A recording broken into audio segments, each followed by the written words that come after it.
So I've been using the Escort Max 360C for about 2 months now. I'm really impressed with it, and it's an amazing radar and laser detector. No complaints here yet. Hopefully I won't ever have any, but it's time to use the Escort M1 dash cam to take that radar detector to the next level, because what's better than having your dash cam and your radar detector in one power source all working at the same time without having to run extra wires around your car?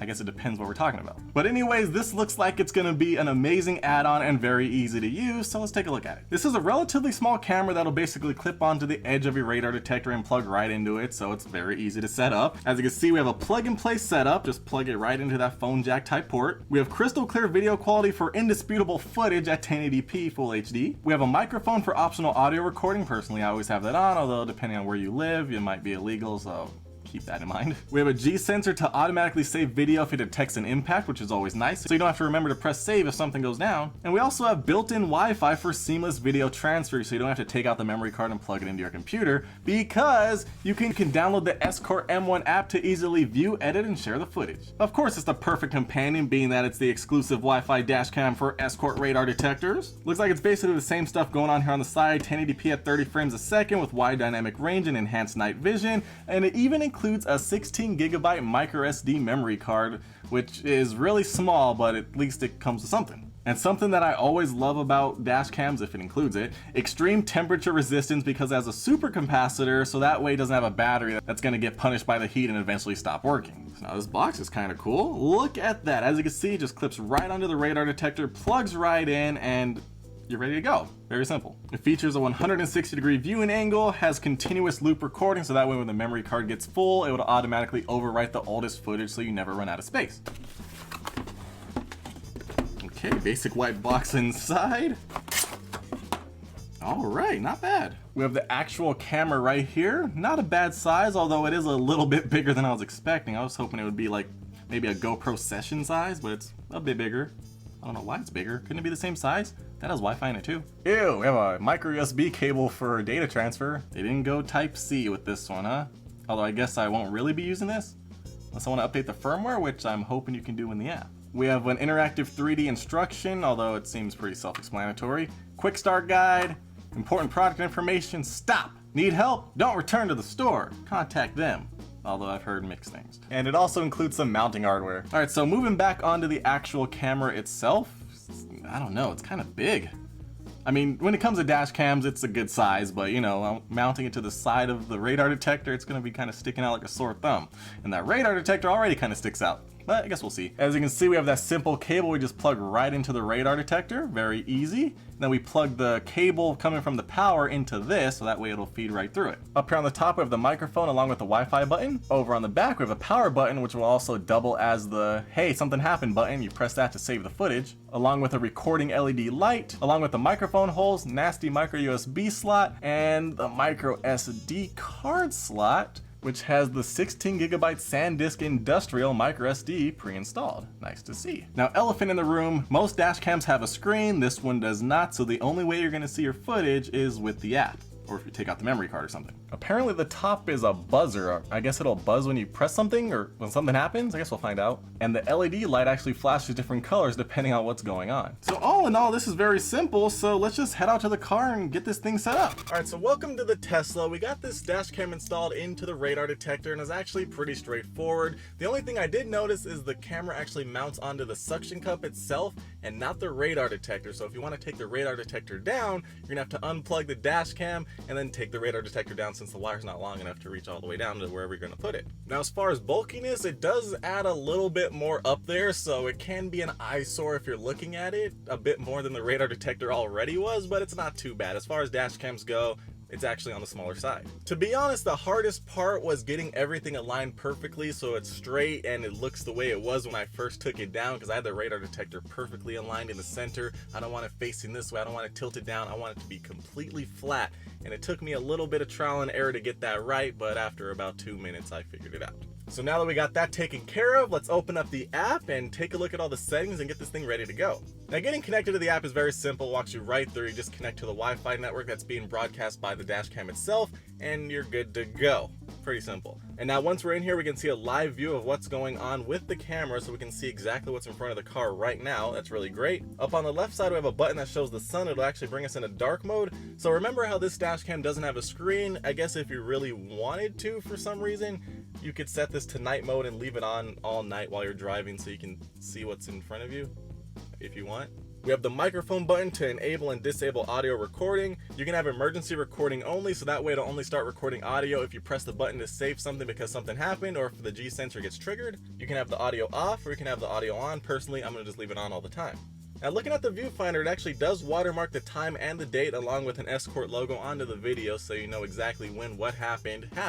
Up on the top right, we can see we're recording at 1080p at 30 frames a second. Now down here on the bottom is where things get a little more interesting. We have a little button on the left side. We're going to tap on that, and this gives us a couple of options when it comes to the video viewer. We can tap on Escort M1 and see all the saved footage that's on the memory card in the dash cam right now and go back and look at what happened. We can go to local folders, and it looks like if we save the footage to our phone, it'll save it into here.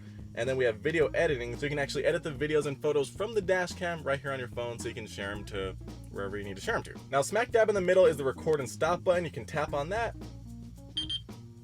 and it starts recording. As you can see, it will automatically start recording when you start your car, so you don't have to worry about that. But to change the settings, you do have to stop it from recording, so we're going to stop that right now.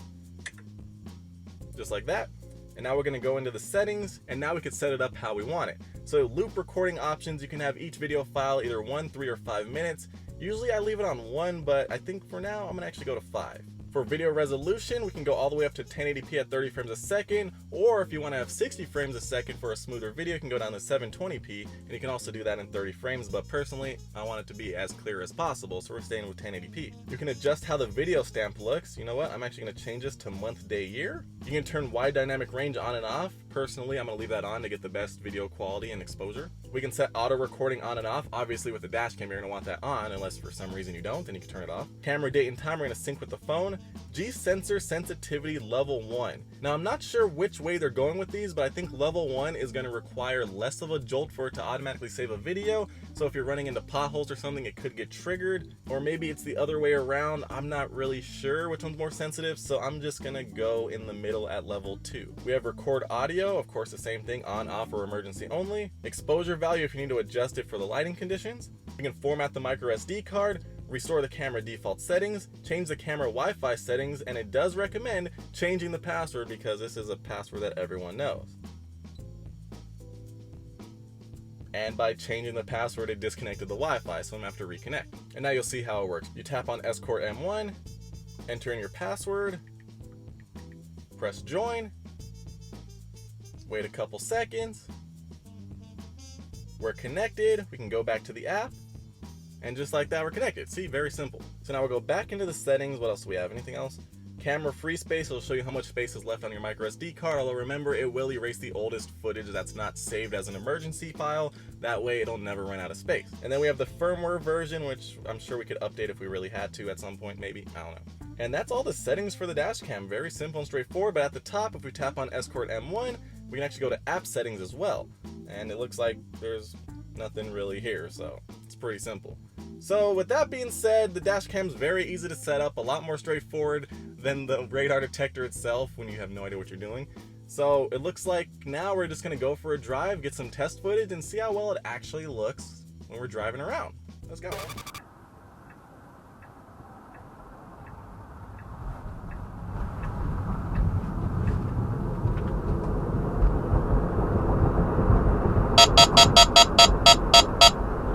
K-band.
That's what's setting this thing off.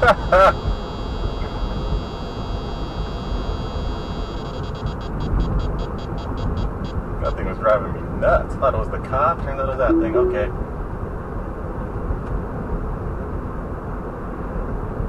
At least we know the radar detector's working.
Somebody's compensating for something.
So there we have it. You guys let me know what you guys thought of the footage. I took a look at it, and as far as 1080p 30 frames a second dash cam footage goes, it looked great. It was colorful, it was clear, I was able to see what was going on, and really, that's all I could ask for. Now, with that being said, you are going to notice fairly quickly that this is a really basic dash cam. It basically just records the footage, and that's it.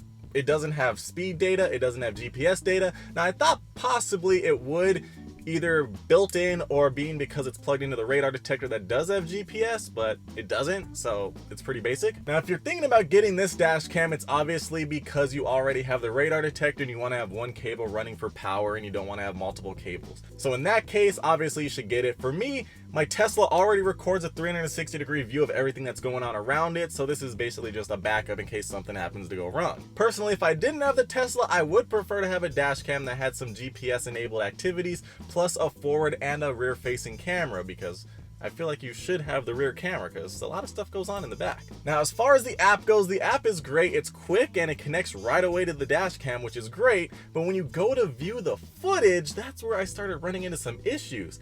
For whatever reason, it's not letting me play any of the videos. It lets me go frame by frame through the videos, but I can't actually play it as a video unless I download it first. I'm not sure if it's supposed to do that or what's going on, but that's pretty annoying. Because when I download a 5-minute video, it takes a good 10 minutes to download it to my phone. 10 minutes to download a 5-minute video. I don't know why, but that's really slow and it's really annoying. So luckily I won't be needing footage all the time, but that one time I do need something, I'm gonna be sitting around for 10 minutes waiting for it so I can watch it. Now, other than that though, it's a very good setup. You plug it right into your radar detector, run one power cable, and the good thing about it is you can actually plug it out of your radar detector, take your radar detector down if you do that when you park, and your dash cam will still be recording as long as it has power, because the power cable connects to the dash cam and then to the radar detector. Pretty smart, right? So if you have an Escort radar detector and you want to make it as simple as possible, I could definitely recommend this. If you don't have a radar detector, you probably wouldn't be looking at this anyways, so I guess you wouldn't even be here. So in that case, go get whatever you want. But if you're cool with 1080p at 30 frames a second and you want something sleek and it's basically part of the radar detector, this is a no-brainer right here.